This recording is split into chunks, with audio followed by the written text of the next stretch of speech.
নমস্কার বন্ধুরা, আশা করি আপনারা সবাই ভালো আছেন। আর পূর্বাস কিচেনে আপনাদের সবাইকে স্বাগত জানাই।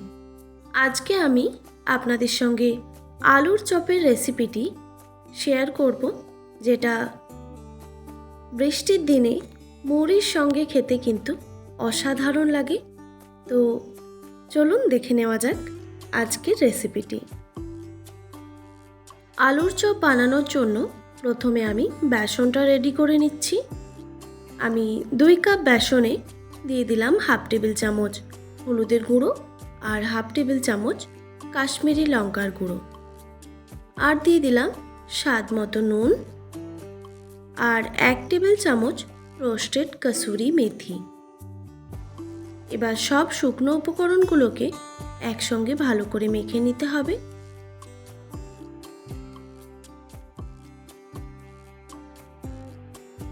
সব উপকরণগুলো ভালো করে মিক্স করা হয়ে গেলে এবার একটু একটু করে আমি জল দিয়ে একটা স্মুথ ব্যাটার বানিয়ে নেব।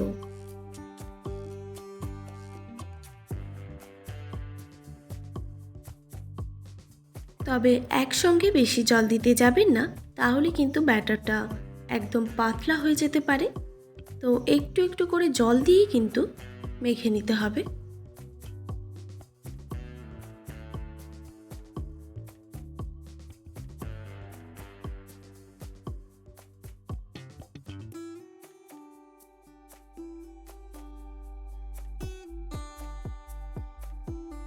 তারপর হাতে করে একটু ফেটিয়ে নিতে হবে।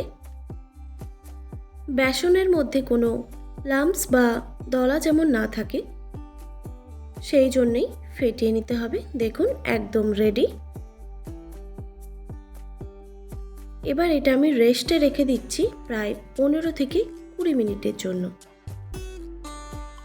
ততক্ষণে আমি এদিকে আলুর মশলাটা বানিয়ে নিচ্ছি।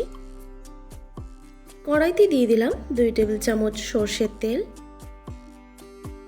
এবার তেলটা খুব ভালোভাবে গরম হয়ে গেলে দিয়ে দিচ্ছি 2টো মিডিয়াম সাইজের পেঁয়াজ কোচানো।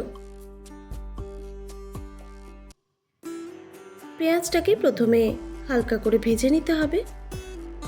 খুব বেশি আবার পেঁয়াজটা ভাজতে যাবেন না, পেঁয়াজের কাঁচা গন্ধটা চলে গেলেই হয়ে যাবে।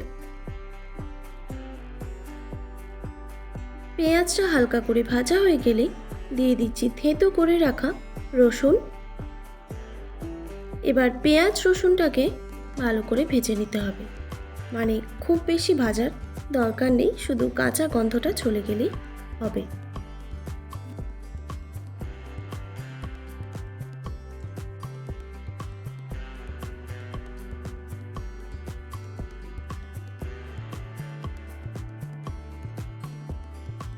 পেঁয়াজ আর রসুনের কাঁচা গন্ধটা চলে গেলেই দিয়ে দিচ্ছি 1 টেবিল চামচ আদা বাটা, আর বাটি ধোয়ার সামান্য জলও দিয়ে দিলাম।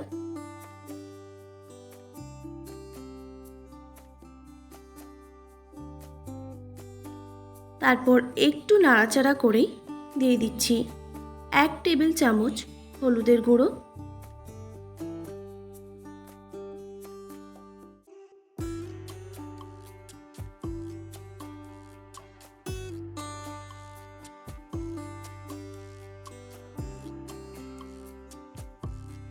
তারপর দিয়ে দিলাম ঝালের জন্য বেশ কয়েকটা কাঁচা লঙ্কা কুচি।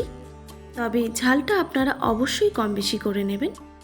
আর সামান্য পরিমাণে ধনেপাতা কুচি। ধনেপাতাটা পুরো অপশনাল, আপনাদের যদি অপছন্দ হয়ে থাকে তাহলে আপনারা স্কিপও করে দিতে পারেন। মশলাটা একদম রেডি। এবার সেদ্ধ করে রাখা আলুগুলো এখানে দিয়ে দিতে হবে। দেখুন, আলুর গায়ে কিন্তু একটু একটু করে খোসা লেগে আছে। তো আমি আলুর খোসাগুলো পুরোপুরিভাবে ছাড়াইনি, তো একটু করে আমি আলুর খোসাগুলো রেখে দিয়েছি, তাহলে চপের টেস্ট একদম দোকানের মতো আসবে। তো এই রকম হাতে করেই আমি আলুগুলোকে ম্যাশ করে দিচ্ছি।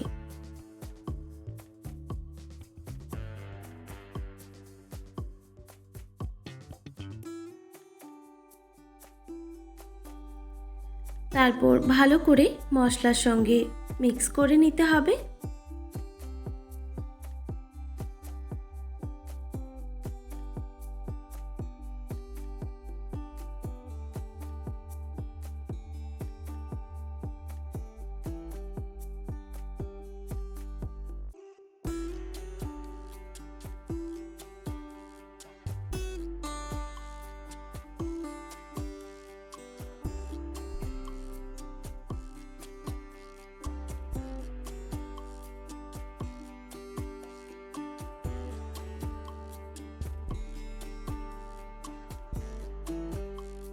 আলুটা মশলার সঙ্গে ভালো করে মিক্স করা হয়ে গেছে। এবার দিয়ে দিচ্ছি স্বাদ মতো নুন, আর দিয়ে দিলাম 1 থেকে 1.5 টেবিল চামচের মতো ভাজা মশলা। ভাজা মশলাতে আছে গোটা জিরে, গোটা ধনে আর শুকনো লঙ্কা। শুকনো কাঠখোলায় আমি ভেজে গুঁড়ো করে নিয়েছিলাম, সেটা এখানে দিয়ে দিলাম। এতে চপের টেস্ট দারুণ আসবে, তো এই মশলাটা অবশ্যই ব্যবহার করতে হবে।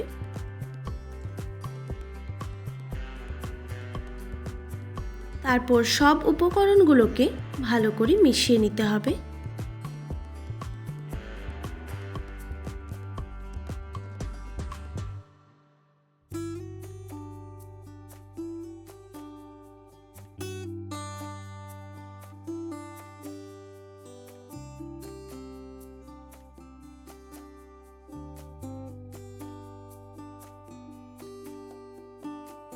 আলুর পুর কিন্তু একদম রেডি।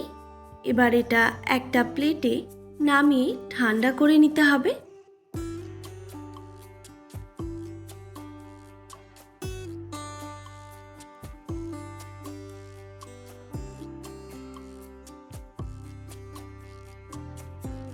আলু কিন্তু একদম ঠান্ডা হয়ে গেছে। আমি আর একটা প্লেটে শুকনো বেসনের গুঁড়ি ছড়িয়ে রেখেছি। এবার একটু একটু করে আলু নিয়ে এইভাবে হাতে করে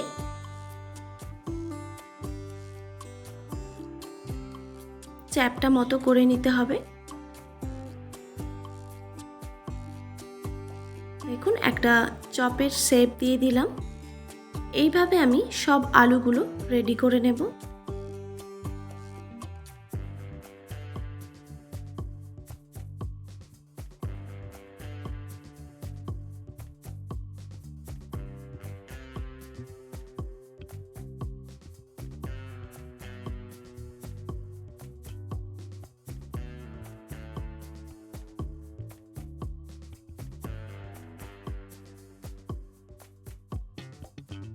তারপর কড়াইতে আমি তেল গরম করতে বসিয়ে দিয়েছিলাম।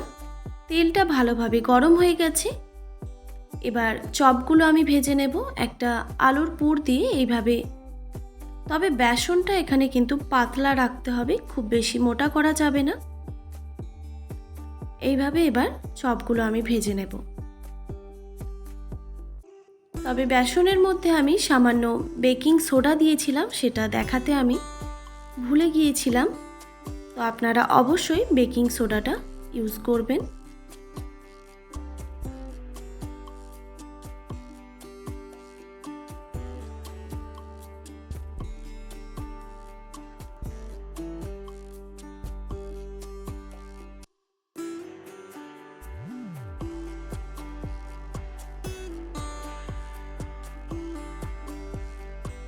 তারপর এক সাইডটা ভাজা হয়ে গেলে এবার আরেক সাইডটা উল্টে ভেজে নিতে হবে। চপের 2 সাইডটাই আমি ভালো করে ভেজে নিয়েছি। এবার তেল ছড়িয়ে তুলে নিতে হবে।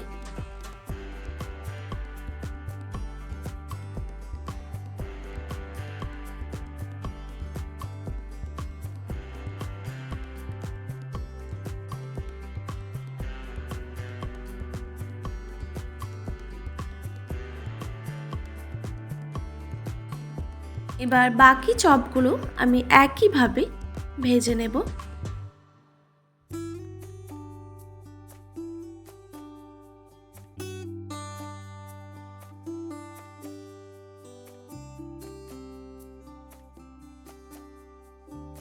একদম রেডি গরম গরম আলুর চপ।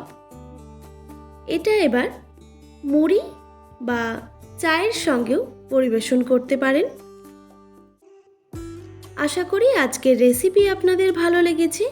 আর ভালো লেগে থাকলে অবশ্যই একটি like, comment, share and subscribe করে আমার পাশে থাকার অনুরোধ রইল। আর নোটিফিকেশনটাও অন করে দেবেন, তাহলে নিত্য নতুন রান্নার ভিডিওগুলি আপনাদের কাছে পৌঁছবে। ভালো থাকবেন, সুস্থ থাকবেন। দেখা হচ্ছে নতুন কোনো রেসিপি নিয়ে।